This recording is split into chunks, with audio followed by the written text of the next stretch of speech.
আপনি আপনার স্ত্রীর কাছে বসে আছেন, একটা ফুরফুরে মনে আনন্দ চিত্তে স্ত্রীর সাথে আলাপ করছেন, তার সাথে আপনি ভাব আদান প্রদান করছেন, আল্লাহর আরশ পর্যন্ত খুশি হয়ে যায়। সুবহানাল্লাহ, আল্লাহর আরশ পর্যন্ত খুশি হয়ে যায়।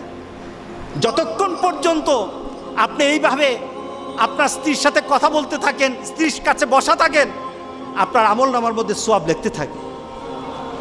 রাসূল পাক সাল্লাল্লাহু আলাইহি সাল্লাম এই কথা বলার পর এক সাহাবী বললেন, ইয়া রাসূলুল্লাহ, স্ত্রীর সাথে একসাথে শুবো, একসাথে ঘুমাবো, একসাথে খাবো, একসাথে তাকে আদর করব, এটা কি সওয়াবের কাজ হতে পারে?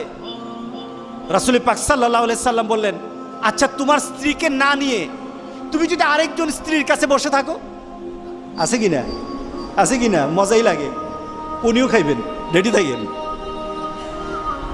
তুমি অন্য কোনো স্ত্রীর পাশে বসে বসে ফিস ফিস ফিস ফিস করলা, মজাই লাগবে, তবে মনে রেখে দিও তোমার আমলনামার মধ্যে জেনার গুনাহ লেখা হবে। তুমি যতক্ষণ তোমার স্ত্রীর কাছে বসা থাকবে, জান্নাতের দরজাগুলি তোমার জন্য খোলা আরম্ভ হয়ে যাবে।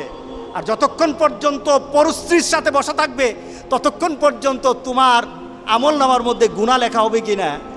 সাহাবায়ে কেরাম বলেন, ইয়া রাসূলুল্লাহ, অন্য স্ত্রীর সাথে বসলে তো গুনাহ তো হবেই, তাহলে তার উল্টাটা তোমার হালাল বউর সাথে বসলে, তোমার হালাল যাকে হালাল করেছো তার সাথে বসলে সওয়াব হয়ে যাবে। সুবহানাল্লাহ, সুবহানাল্লাহ। চাষটলে বসতে ভালো লাগে, টিভি দেখতে ভালো লাগে, আরেকজনের ভাবিকে ডেকে ডেকে মুখের মধ্যে পানি এনে দেয়, ভাবি কেমন আছেন, বউকে বলো না, বউ তুমি কেমন আছো। শরম লাগে, শরম লাগে। রাসূল পাক সাল্লাল্লাহু আলাইহি সাল্লাম বললেন যে বিয়ের মাধ্যমে স্বামী এবং স্ত্রী, ছেলে এবং মেয়ের যৌনতাকে পবিত্র করা হয়। সুবহানাল্লাহ, সুবহান, কত সুন্দর কথা। স্ত্রীকে হেফাজত করা হয়, এই মেয়েকে সমাজের বিভিন্ন ধরনের খারাপ লুলুপ দৃষ্টি থেকে একটা মেয়েকে বাঁচানো হয়। কারণ একটা মেয়ে যখন একটা ছেলের আন্ডারে হালালভাবে বৈধ হয়ে যায় বিয়ের মাধ্যমে, তখন আর এই মেয়ের দিকে কেউ খারাপ দৃষ্টি দেয় না। কি বলেন? দেয় না। দেখুন ইসলাম কি বলছে, রাসূল পাক সাল্লাল্লাহু আলাইহি ওয়াসাল্লাম কিভাবে ব্যাখ্যা করছেন। রক্ষণাবেক্ষণ হয় মেয়েটাকে রক্ষণাবেক্ষণ করা হয়।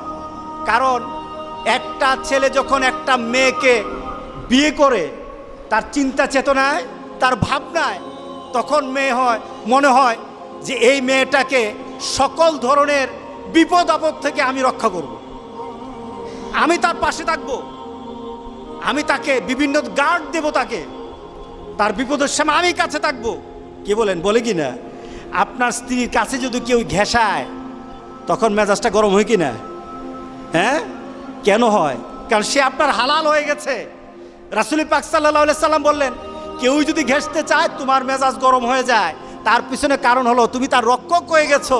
ইসলাম একটা মেয়েকে রক্ষণাবেক্ষণের সুযোগ করে দেয় বিয়ের মাধ্যমে। আর ওই মেয়ে যে স্টাইল করে বিয়ে করেছে, সন্তান প্রজননের গোটা পৃথিবী টিকে থাকবে যতক্ষণ পর্যন্ত আল্লাহ সুবহানাহু ওয়া তাআলা যে মানুষ সৃষ্টির পদ্ধতি বানিয়েছেন, পদ্ধতি সৃষ্টি করেছে, এটা চালু থাকবে ততদিন পর্যন্ত পৃথিবী সুন্দর হবে। আপনি ইউরোপ আমেরিকায় যান, বাচ্চা নাই, 40 বছর আগ পর্যন্ত তারা বাচ্চা কাচ্চা নেয় না। এটার পার্সেন্টেজ কত? 77%। 77%। আমি অনেক দিন আগে একটা ডাটা দেখেছিলাম, ইউরোপ আমেরিকার ছেলে মেয়েরা তারা 40 বছর 45 বছর পর্যন্ত তারা বিয়ে করবে না। মানে কি? বিয়ে করলে তো বাধা হয়ে যায়। তাদের ধারণা হলো, এক মহিলা আমার ভাগ্নিকে পড়ায় একটা ইংলিশ, আমি ওই সময় ম্যানচেস্টারে ছিলাম। তো ওই মহিলা আমার বান্ধবীকে বলছে তার 100টা ফ্রেন্ড আছে, 100টা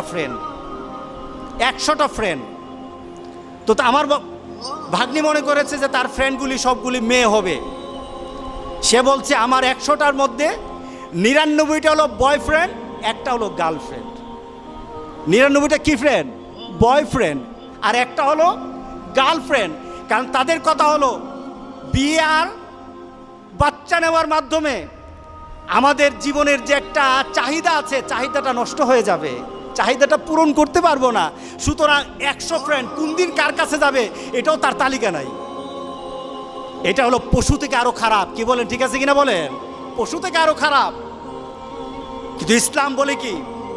ইসলাম বলে যে তোমাদের একটা নির্দিষ্ট সময়সীমা, আমাদের সমাজে যেটা আছে 18 বছর, এটাও তো রাষ্ট্রীয় হতে পারে, কিন্তু ইসলাম কিন্তু বলে দিয়েছে যখনই কোনো ছেলে আর মেয়ের মাঝে অবাধে যৌনাচার এবং হারাম পথে চলে যাওয়ার কোনো ধরনের সিমটম তার মধ্যে দেখা যাবে, তখনই তাকে বিয়ে করে দাও, তখনই বাবার কর্তব্য তাকে বিয়ে দিয়ে দাও।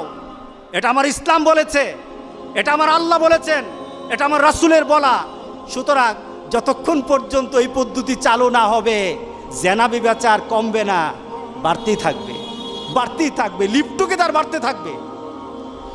রাসূল পাক সাল্লাল্লাহু আলাইহি সাল্লাম থেকে যে আমাদের বিয়ের মাধ্যমে কি হয়, আমাদের প্রজন্ম সৃষ্টি হয়। আমাদের সমাজে প্রজন্মের এই সমাজও আছে, ওই সমাজও আছে।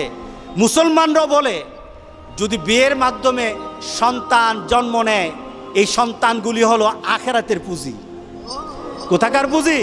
আখিরাতের পুঁজি। একটা সঠিক পদ্ধতিতে সন্তানকে যখন বড় করা হয়, এগুলি হয় যে আখিরাতের পুঁজি।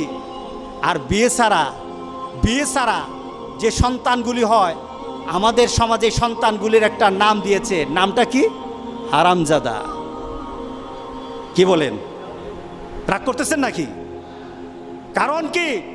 একটাই শুধু নীতি, শুধু বিয়ের পদ্ধতি নাই, একটা হয়ে গেছে জান্নাতের আশা। আর একটা পদ্ধতি না থাকার কারণে সে সমাজের মধ্যে নিকৃষ্ট একটা পর্যায়ে চলে গেছে। এই নীতির মধ্যে যারা আঘাত করবে, আল্লাহর কসম, আল্লাহ দুনিয়া তো তাকে দেখাবেন, আখেরাত তো তাকে ছাড়বেন না। কি বলেন, ঠিক আছে কিনা বলেন? একটা সঠিক পদ্ধতিতে এই সমাজের মধ্যে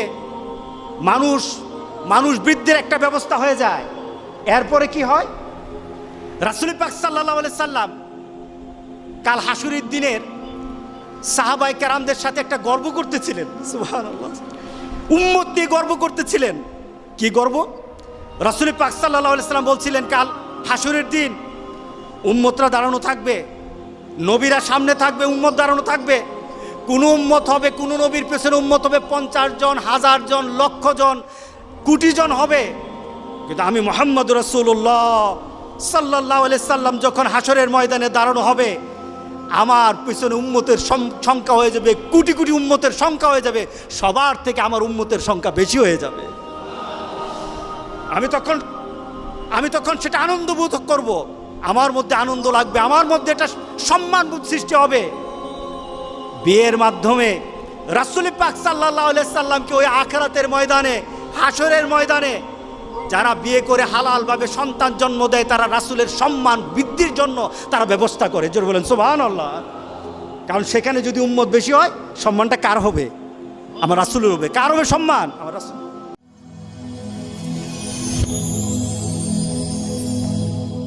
Rose TV 24. Enjoy by listening to the Holy Quran.